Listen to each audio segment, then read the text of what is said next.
Un tema que nos preocupa profundamente, que viene incluso hoy día en los diarios, en la portada del Mercurio, por ejemplo, dice ONU, el ser humano es el responsable de la totalidad del calentamiento global y no hay lugar sin afectar en el planeta. Entonces aquí, Marcelo, lo primero que uno se pregunta, ¿ya no hay vuelta atrás?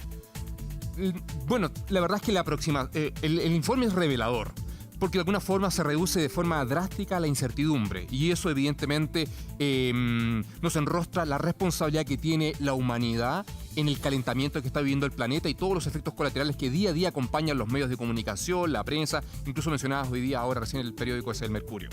Hay cosas que son irreversibles, de acuerdo, pero también hay otras consecuencias que pueden ser atenuadas, que pueden ser ralentizadas, que se pueden hacer más lentas, pero todo depende de cómo actuemos, implica acción. Sí, es increíble, ¿eh? El hombre se dominó el mundo porque fue capaz de modelarlo, fue capaz de dominarlo con su característica de el único animal pensante. El hombre va a quedar probablemente en muy poco tiempo, tal vez como la única especie que se autodestruye y que se va a autoeliminar del planeta. O sea, a los dinosaurios les habrá caído un meteoro, pero nosotros nos estamos disparando en la pata y no hacemos nada. Sí. Sí, buena analogía. La verdad, Gonzalo, mira, es como cuando tú estás enfermo. Si yo estoy enfermo, ¿qué voy a hacer? Voy a ir a un centro médico, a un CESFAM, al hospital, a la clínica. Y ahí me van a tratar, me van a dar los cuidados para que yo me recupere. Hoy día la Tierra está enferma, producto debido a nosotros, y los países del mundo todavía están evaluando si la llevan o no a urgencia. Ese es el tema. Ahora, evidentemente, países de Europa y particularmente ciertas iniciativas en Estados Unidos, etcétera, ciertamente están haciendo cosas sustantivas importantes. El tema todavía que son países como los nuestros, sin hablar de China, que es la excepción y evidentemente, que tenemos tareas pendientes. Chile tiene un compromiso ciertamente de neutralizar ciertamente el consumo del uso del carbono de aquí al 2050, pero la ley sigue descansando en el Congreso, está en el Senado y estamos esperando que eso se acelere rápidamente. Mira, vamos a cosas que nos afectan y que le afectan a la gente que nos está viendo hasta ahora, como por ejemplo la escasez hídrica, que al parecer ya llevamos 13 años de sequía con que bate récord absoluto, y ahí estamos viendo la laguna Aculeo, cómo ha cambiado. Lake, estamos en inglés. Estamos en inglés. Lake Aculeo. Y cómo escasea el agua, y ya hay cosas que efectivamente va a empezar a escasear en los hogares cada vez más el consumo de agua. Sí, yo creo que lo revelador de las imágenes y el informe... Mira, ahí va cambiando, se va reduciendo el espejo de agua. Sí, totalmente. Acá hay un tema combinado. Acá hay un tema de, evidentemente, una mega sequía que afecta a la zona centro y centro-sur de Chile. El efecto, y eso implica falta de precipitaciones, pero también hay un tema del manejo del recurso hídrico que evidentemente no es eficiente y no conversa con la realidad de una zona geográfica en Chile que evidentemente cambió. Ya no es esa idea que tenemos de esos inviernos de lluvia, esas primaveras de flores lindas, y en la práctica la cosa es mucho más difusa hoy día, y hoy día estamos más cerca del semiárido que del clima mediterráneo que caracterizaba la zona central de Chile. Pero lo particular que hay que poner atención en el informe que ve la luz el día de ayer es que de alguna forma la ciencia, de forma robusta, hoy día con el conocimiento, con la teoría, con la revisión de más de 14.000 publicaciones científicas, revelan ciertamente de que lo que está sucediendo es gravísimo y que la responsabilidad humana, como menciona el periódico, la responsabilidad de un modelo de desarrollo extractivista, ciertamente que depende, que genera emisiones, ciertamente tiene consecuencias drásticas para el planeta. El planeta está enfermo hoy día. La laguna de Aculeo fundamentalmente fue un lugar muy turístico, ¿verdad? Muy utilizado por fundamentalmente la población metropolitana que tenía acceso, que compraba parcelas, que iba a practicar deportes acuáticos, era un clásico. El 2005 empezó a secarse, el 2016 ya quedó completamente seca, pero hay otros acuíferos, ¿está bien? Sí. Que proveen de agua potable, así como para nosotros en la metropolitana es el Yeso. En Valparaíso, uno de ellos, porque tiene dos, es el lago Peñuela, de una capacidad de millones y millones, que son 35, no sé cómo se mide, hectáreas cúbicas, tiene solo 3, está casi seco. ¿Qué se puede hacer? Porque ahí tenemos un problema. Sí. Mira, la verdad es que ese es un problema de una escala local. Ciertamente abastecer de un recurso básico y esencial, el agua, a las viviendas, a las ciudades, a los asentamientos humanos. Pero evidentemente estos son los escenarios que vienen para quedarse. La mega sequía, la que estamos experimentando hoy día, la escasez de las precipitaciones, el aumento sostenido de las temperaturas, es una ventana de lo que viene para quedarse. Lo que estamos viviendo hoy día va a ser el clima predominante en el futuro y por lo tanto tenemos que saber adaptarnos y a convivir con esta realidad. Esto implica nuevas formas. El cómo lo estamos haciendo hoy día se sustenta en políticas y en formas de ver a la naturaleza antiguas. Estoy hablando de 20, 30 años atrás, de los 90.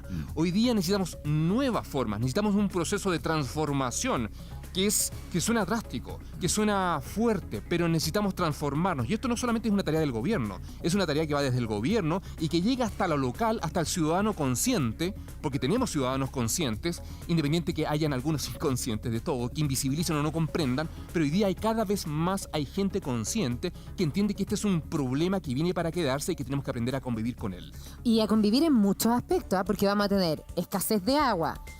Probablemente vamos a empezar a tener, yo no lo sé, dime tú, cortes de luz. Ya advirtieron que el precio de los alimentos va a subir de manera muy importante por esta escasez hídrica. Ya está altísimo.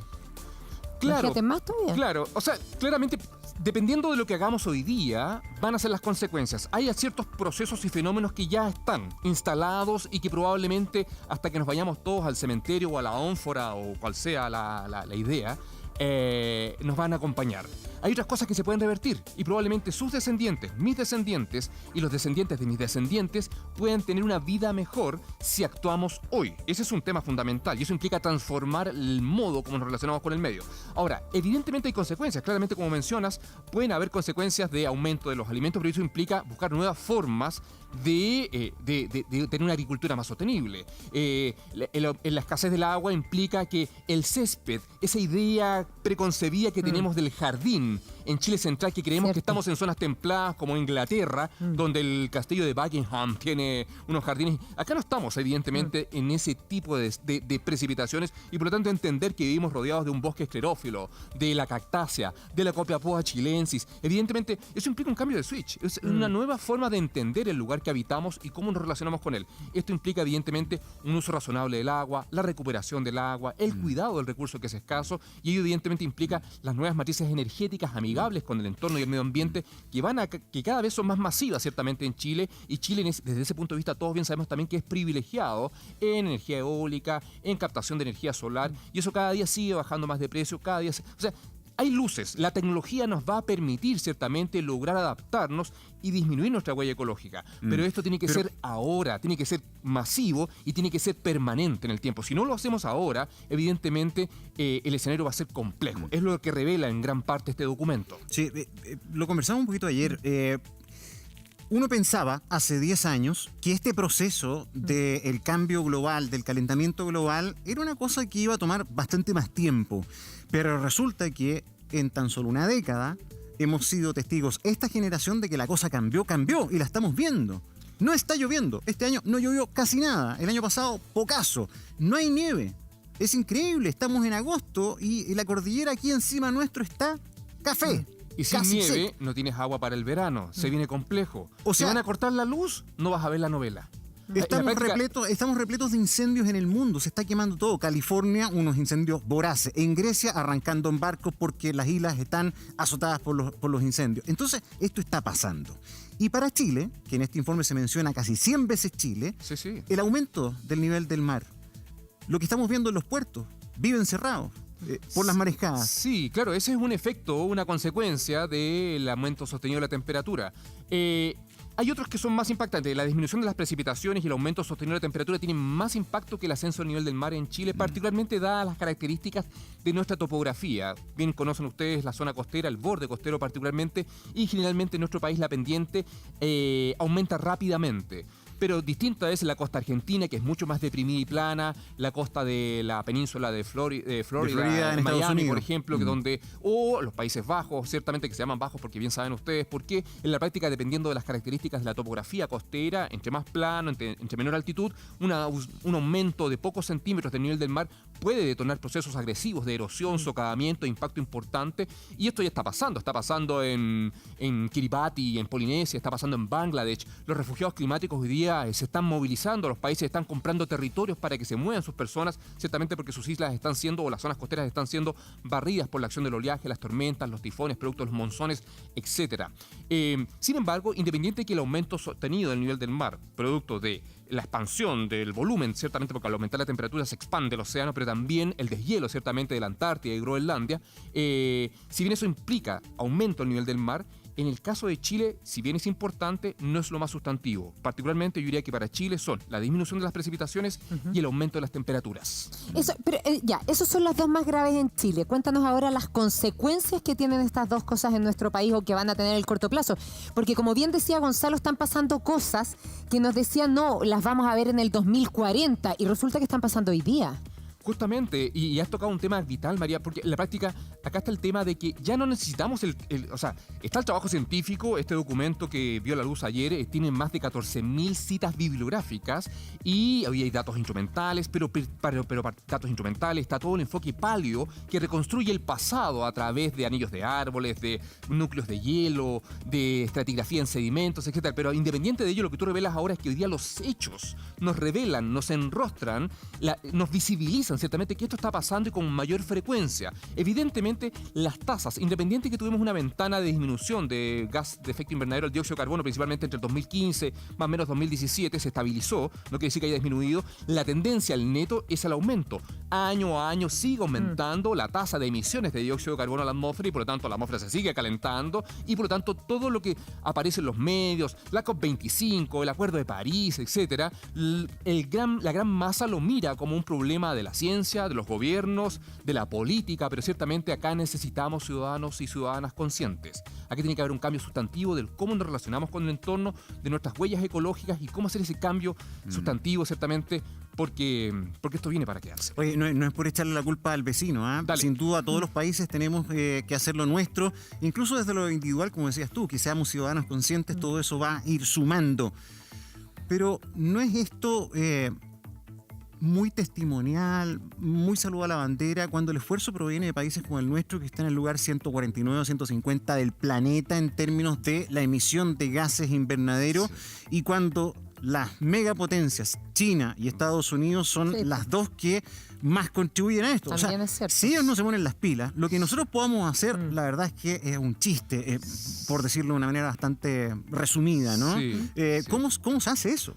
Bueno, ahí hay un tema de lobby gigantesco, de trabajo científico que por décadas, más de 3 décadas, ha tratado de visibilizar y evidenciar que esto está sucediendo. Tuvimos un presidente en Estados Unidos que era negacionista de estos temas. Hoy día tenemos uno consciente. China sigue con su modelo de desarrollo extractivista y sigue produciendo y sigue contaminando, y lo miramos por satélites. Todos saben, eso no se puede ocultar lo que están haciendo allá. Ahora, independiente de ello, yo diría que, tampoco quiero parecer un utópico, pero en la práctica las sociedades avanzan en función de acuerdos. Este documento que se acaba de publicar ayer fue firmado y aprobado por 195 países. O sea, hay 195 países que entienden que este es un problema sustantivo y que el desarrollo humano está condicionado si no actuamos hoy. Por lo tanto, la presión internacional también es un elemento que influye ciertamente para que se alineen ciertamente. Yo totalmente de acuerdo con ustedes de que las consecuencias, el impacto de los efectos del cambio climático no se distribuyen de forma democrática. Ellos son los que más emiten en el norte y Chile es uno de los países más expuestos y vulnerables porque ciertamente es frágil nuestro sistema, y si nos quitan las precipitaciones y aumenta la temperatura, pasan 1000 cosas, como lo que mencionaban, ciertamente, daño en la agricultura, aumento de los precios, incendios forestales, aluviones y las marejadas más agresivas, o sea, 1000 cosas que ciertamente afectan nuestra exposición y vulnerabilidad, que claramente es relevante, se ha visto en los últimos años. Tú dices ahí, Marcelo, las consecuencias que tiene, y que lo más grave en este minuto, que lo vuelves a reiterar, es la falta de precipitaciones y el aumento de temperatura en nuestro país. ¿Qué pasa, por ejemplo, con cosas como la carne? Bueno, es que la carne, bueno, yo estoy sesgado porque yo no como carne, pero ¿y qué implica eso? ¿Nunca has comido carne? Sí, comí en mi niñez, claro, me obligaron, claro. No sabían, le hace bien la proteína, decían, el pollito, que coma pollito. Sí. No, pero al corto plazo vi la luz, y cuando uno ve la luz cambian las cosas. Bueno, a ver, la carne evidentemente es un alimento que alguien nos metió en la cabeza que era importante, pero yo no necesito al animal para comerme la proteína que está en en los vegetales, ciertamente me la como directamente, no necesito pasar por él. Ahora, independiente de ello, la carne y la agricultura y la industria alimentaria está conectada principalmente con el metano, que es uno de los gases de efecto invernadero que contribuye casi al 30% de la concentración de gases de efecto invernadero en el planeta. El primero es el dióxido de carbono, el CO2 que todos conocemos, producto de la matriz energética, el cómo nos movilizamos, etc. Pero el metano no es menor. Y justamente este informe, excepcionalmente en esta oportunidad, revela el rol que tiene el metano. Para consumir un pedazo de carne, la cantidad de recursos que se gastan, la cantidad de agua, el impacto que genera, ni hablar del impacto evidentemente y el daño que se le genera al animal, es sustantivo. Eso está estudiadísimo. Marcelo, perdón. Y si ustedes probablemente conocen jóvenes, porque yo lo veo con mis hijos, que no sé si la mitad son vegetarianos o veganos, y cada vez es más frecuente la conciencia que existe en esta materia en la gente joven. Y no solamente por proteger a los animales, sino que en la práctica por un tema de la huella ecológica que genera comerse un pedacito de carne. Sí, y también por el acceso. O sea, convengamos que hay muchas familias que ya prácticamente son vegetarianas y comen lo que pueden, porque hoy día comprarse un bistec o un pedazo de carne es una cuestión que queda casi para darse el gustito del mes, porque está carísimo y han subido mucho los precios. Ahora, el famoso metano. Este es el gas que sale de las heces de las vacas. Hay es la decomposición. La bosta de vaca. También. Eso, en el proceso ese se libera el pero no gas solamente metano. Las vacas, sí, las vacas contribuyen. Bueno, claro, el ganado más común, ¿no? Es uno de los gases que forma parte de esta ecuación de estos gases que capturan ciertamente la energía que viene desde el sol, digámoslo así en simple, y se mantiene este efecto invernadero. ¿Qué es lo que hace ese gas? Se transforma en una verdadera nube que... ¿Qué provoca? Los gases de efecto invernadero siempre han existido. Si no fuera por la presencia de ellos, tendríamos que andar todos bien emparcados, con 3 calzones largos de lana, sus buenos calcetines chilotes y unos 2 gorros y guantes. Pero en la práctica, gracias a los gases de efecto invernadero naturales, ciertamente tenemos una temperatura que nos permite vivir y llegó el Homo sapiens, que somos nosotros, nos paramos, caminamos y nos desarrollamos. Algunos más abrigados que otros, pero lo hicimos. Si no existieran esos gases, evidentemente habría sido muy difícil. El tema es que a partir del 1850 en adelante, que es el inicio de la etapa preindustrial, la industria comienza a producir estos gases, a aumentarlos sustantivamente, particularmente el dióxido de carbono, de forma artificial, humana, sencillamente, esa es acción humana. Y hoy día el informe muestra, pero categóricamente cómo, si no hubiera aparecido el humano, si no hubiera aparecido la acción industrial, evidentemente las tasas y el comportamiento de la concentración de estos gases se habría mantenido casi lineal. Es la presencia humana la que detonó ciertamente su aumento casi exponencial en las últimas décadas particularmente. Hoy día llevamos 1,1 grados Celsius más que la era preindustrial. Y el Acuerdo de París del 2015 es que no sobrepasemos los 2 grados Celsius. Ojalá 1,5. Idealmente 1,5. Pero como van las cosas hoy día, la tendencia es que probablemente en menos de en una década o en 2 décadas lo superemos. Y lo que mencionaba Eva Luisa con el tema de la recurrencia de eventos cada día más intensos y extremos, que antes nos decían que iban a ser 20, 30 años más, lo que va a pasar es que cada día van a ser más recurrentes. Y por lo tanto lo que nos parece sorpresa se transforma en la nueva normalidad. Sigamos con ejemplos, Marcelo, de cosas concretas. Por ejemplo, yo ya escucho mucho a la gente decir, yo dejé la palta y no por lo caro, sino que por la cantidad de agua que necesita en una zona, principalmente la Quinta Cordillera, que es increíble cómo ha escaseado el agua y cómo ha cambiado el clima en esa parte de la zona central. ¿Y cuánto vale el kilo de palta también, por favor? Por eso te digo, no solamente por lo cara, sino que principalmente por esto. Efectivamente, por ejemplo, la palta, ¿es algo que debiéramos sacarla de nuestra alimentación por la cantidad de agua que necesita o no necesariamente? Vamos a cosas concretas también que uno puede hacer. Sí, Fina. Bueno, la verdad es que todo depende de dónde venga la palta, porque toda acción, toda decisión, toda acción humana tiene una consecuencia y un impacto en el entorno. Y ahí uno puede ser más fino o menos fino, evidentemente, ¿cierto? Pero evidentemente si yo me como un plátano que viene del Ecuador, porque no vienen de otra parte que no sean de Ecuador, evidentemente hay una huella y un impacto importante ahí. Ni hablar de hacer un jeans, ciertamente, y el impacto que genera un jeans. Por lo tanto, ni hablar de 1000 cosas, ciertamente, y todo se puede tensionar aquí. Hoy día existen tecnologías limpias y sanas que permiten riego tecnificado, que permiten formas de tener cultivos como la palta, evidentemente, que no demanden ciertamente un uso abusivo del consumo del agua. Pero en la práctica eso debe ser, esa cancha debe estar rayada. Y evidentemente cuando yo tomo la decisión de gastarme, no sé, 4.500, 5 lucas, hasta 7 lucas, visto el kilo de palta por ahí, no sé, corríjanme, pero yo es lo que yo he visto en la feria, etcétera, en los súper. Depende, a menos que vaya con el loco de las paltas que... ¿A cuánto las vende? No, como a 3.000 pesos el kilo, sí. No, el loco las paltas. Luego, de ahí me da el dato. Pero en la práctica, no, pero depende de dónde saca las patas, porque pueden ser paltas a 3 lucas, pero las riega con toneladas de agua. Entonces, eso implica ciudadano consciente. Y el ciudadano consciente implica, ¿de dónde viene esta palta? ¿Quién la cultivó? ¿Es una mega empresa que no cuida el agua? ¿O sencillamente es una agricultura mucho más localizada, sustentable? En la práctica, eso es importante, estar consciente del hilo que acompaña la decisión de compra que yo tomo, sea la palta, sea el jeans, la polera, el auto, la bicicleta, etc. Porque sabes que además, yo creo que además de la conciencia, yo creo que las sociedades tienen que acelerar sus procesos de ir creando incentivos, porque no todos tenemos la misma conciencia o el mismo espíritu, ¿no? Sí. Entonces hay que tener ciertas obligaciones. Por ejemplo, ¿por qué un cultivo que sea más sustentable no tiene derecho a menos pago de impuestos? Total. ¿Por qué una casa, por ejemplo, que tiene metros cuadrados para tener jardín, claro, si tú optas por un jardín seco, por un jardín que no tenga pasto, pagas menos contribuciones? Está buena esa idea, fíjate, Gonzalo, estás una luz. Sí, No, te lo digo en serio, efectivamente es buena la idea. No, yo creo que esto no es inventar la rueda. Si las cuestiones están ahí, el tema es por qué no se ejecutan. ¿Por qué hoy día, si es tan requete contra caro comprar un auto eléctrico? Bueno, porque no se fomenta más que sea más de acceso. Se está haciendo, por ejemplo, hoy día con los taxis.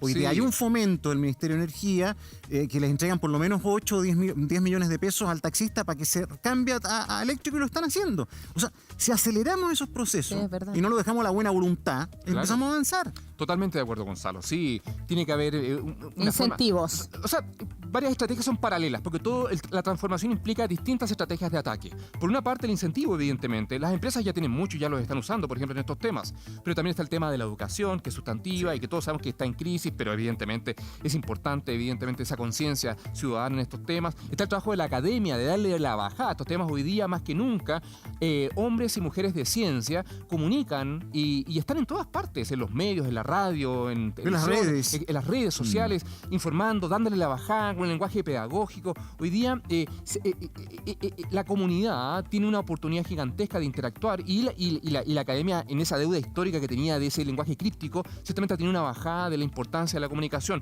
porque así logramos comunidades educadas, comunidades empoderadas, en el buen sentido, no hablando de poder, y que de alguna forma le exige a la autoridad, se organiza y exige que ese concejal, que esa alcaldesa, que ese diputado, que ese senador acelere procesos que ciertamente podrían haberse solucionado hace mucho rato. ¿Sabes qué? Quedé metida porque queremos seguir aprendiendo contigo, Marcelo, que dijiste los jeans. Me sorprendió, pero a propósito lo quiero sumar con otra cosa efectivamente que dijo ayer Greta Thunberg, que dijo la moda. La moda contamina mucho. O sea, a ver, explícanos por qué es lo que hay que hacer, qué deberíamos hacer para contribuir a no contaminar tanto, porque a las mujeres nos gusta harto la moda. Depende, la verdad es que tocaste un tema del cual yo soy absolutamente analfabeto en términos de moda. Yo tengo el jeans. Les pido que el archivo revisen las imágenes del último año que he venido a este matinal y siempre he venido con la misma ropa. Tengo la polera negra, la chaqueta, el jeans. Se acabó. El zapato. Y cuando se me rompa lo cambiaré, pero no necesito tener 3 iguales en la práctica. Bueno, tengo 2 poleras negras, sí, de acuerdo. En la práctica yo no sé cómo hablar de moda, pero lo que yo veo, por ejemplo, en los más jóvenes, es que mis hijos sencillamente se visten generalmente con ropa que intercambian con sus pares, la usan hasta que no da más, la arreglan, la reparan, la intercambian o compran por Instagram cosas usadas. ¿No tienes hijas? Sí, por supuesto. ¿Y también? Sí, por supuesto. Pero tal palo da la astilla también. Entonces, la práctica, evidentemente... Son nuevas tendencias también. La moda, evidente, más que la moda, si el tema es que hay que entender de que todo lo que usamos hay un proceso en su diseño, en su generación, que tiene impactos. Y algunos son más agresivos que otros. Y las cosas hoy día se pueden arreglar, se pueden reparar. Es una tendencia global. Hace rato que esto está instalado y cada vez más visible. Y yo diría que las generaciones más jóvenes cada vez están más conscientes de ello. Hay jeans y hay jeans. Hay jeans que te garantizan que consumieron el agua, que la reutilizaron y que es mucho más sustentable que un jeans cualquiera. Pero esa información implica un ciudadano informado. Y hoy día está todo en línea también. Nadie puede decir, a mí nadie me informó, no tuve la oportunidad de informarme, si están todos con el teléfono, como hablaba en la nota anterior, de que están todos con teléfono desde los, 9 años en este país. Por favor, es cosa que tú pongas cuántos... Es importante educar en eso, por eso quiero saber el impacto que genera la moda. No tengo los parámetros específicos, no soy una persona de moda, pero absolutamente. El agua, todos los riles, todo se va, todo contamina. Depende, las tinturas que usan, los químicos, la procedencia, desde dónde viene, el barco que lo transporta, el contenedor, el camión que te lo deja en la bodega, que te lo llega al mall no sé cuánto, etcétera. Esa es la huella, ¿no? La huella, la huella de carbono que deja cada producto en su fabricación. Totalmente, todo tiene una huella. Y hacerse esa pregunta no es parte del paradigma porque generalmente no nos estamos cuestionando de dónde vienen las cosas. Hay cosas que evidentemente necesitamos, que tiene que venir ese celular, no sé, Samsung que viene de Corea. Bueno, no lo vamos a fabricar aquí en Quilicura. Pero quién sabe si en el futuro, porque ya están pasando cosas. No me quiero poner latero, y esto no se trata de ideología ni nada. Dale. Yo lo veo como un hecho práctico. También tiene mucho que ver con la forma de producción. El sistema de producción finalmente comenzó a avanzar. Mientras más se vende, más se gana, ¿verdad? Sí. Y los productos comenzaron a ser cada vez más menos duraderos. Yo me acuerdo que cuando era chico, en mi casa se compró una lavadora. Esa lavadora o el freezer, ¿te acuerdas tú? El refrigerador, te dura prácticamente toda la vida. Hoy día las cosas son mucho más desechables. Entonces, la reparación, la reutilización también cuesta mucho más, porque hay cosas que son de mala calidad. También, pero no solo que sea desechable, es el tema que el modelo te inculca que tienes que cambiarlo. Tienes que cambiar. Ni hablar de la obsolescencia programada en los teléfonos. Pero en la práctica, yo no sé de qué año será su celular, pero el mío sigue siendo del 2014 y ya van 7 años y la práctica, y todavía no tengo necesidad en cambiarlo. Pero probablemente está más lento, no saca buenas fotos, no necesito sacarle foto al sushi vegetariano que me comí, pero en la práctica, esa dependencia de renovar, de cambiar, de volver a... Sí, pero no, yo estoy de acuerdo con Gonzalo. Sí, pero no, a mí el celular me muere, el computador me muere, uno lo lleva a reparar, no hay quien te lo arregle, vale más caro que el... No, o sea, que murió, vale lo mismo que comprarte el computador nuevo. O sea, también ahí hay un tremendo tema que te impide seguir reciclando. Mira la impresora, Me compro bueno. La impresora es más barata que el cartucho. ¡Qué rabia! El cartucho de tinta es más caro que una impresora nueva. Entonces tú decís, ¿para qué voy a mandar? No, mejor si ya nadie imprime, ¿por qué vas a imprimir? No, como que no anda a decir eso en los colegios, ojalá nadie imprimiera. No, cámbiala de colegio, cámbiala, sácalos de ahí. Hoy día la virtualidad ha demostrado que podemos hacer todo a distancia. Este informe de cambio climático, que es el primero de 3 que vienen al 2022, se aprobó por 195 países y se hizo en 3 años todo virtualmente. No se imprimió ningún papel y es un documento gigantesco y relevante para el planeta. Por lo tanto, la impresora es algo obsoleto. Yo diría que está destinado a desaparecer. Y lo que tú dices, y evidentemente no es necesario. Poco a poco se ha ido avanzando. Un saludo para Hewlett Packard y todos los amigos de... Lo que estamos... ¿Cómo ves tú el cambio tan agudo en tan poquito tiempo? El invierno hace 3 años fue distinto. Y se comenzó a instalar esto que tengamos 28 grados. Oscilación fuerte, ¿no? Mañanas muy frías en invierno, pero llegamos... en una semana completa casi a 30 grados. O sea, es como impactante. Bipolar. ¿Qué provoca eso? Perdón mi ignorancia. Cuando yo escucho el océano está subiendo de temperatura, yo digo, ¿por qué eso es malo? Si uno pudiera pensar, si el océano sube de temperatura, hay más evaporación, más nubes, debería llover más. Y pasa al revés.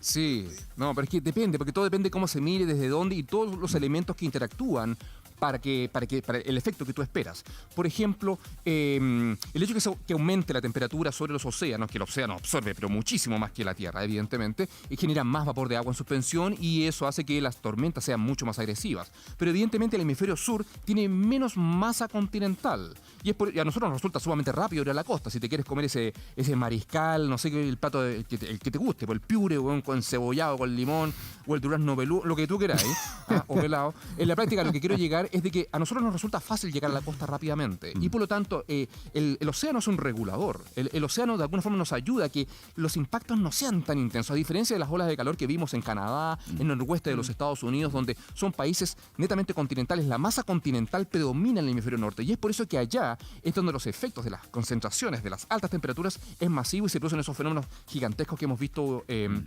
las últimas semanas, particularmente las ondas de calor en Canadá y Estados Unidos, las precipitaciones intensas en Alemania, Bélgica, lo que pasó en China, ciertamente que en una hora más de 200 milímetros, cosa nunca antes vista. En la práctica, en zonas continentales, esa oscilación que tú mencionas, Gonzalo, esos cambios pueden ser sustantivamente mayores de lo que pasa acá. Acá lo que pasa es más modulado, pero independiente de ello, viene para quedarse. Esto conectado con otros procesos climáticos que ciertamente que nos han hecho vivir y experimentar esta mega sequía que ya lleva más de una década y que se ha transformado ciertamente en la ventana para lo que vendrá, pero también un forzante para que rápidamente y urgentemente se tomen decisiones, porque en la práctica los antecedentes ya están sobre la mesa. La ciencia ya hizo su trabajo. Ahora viene la acción. Es eso.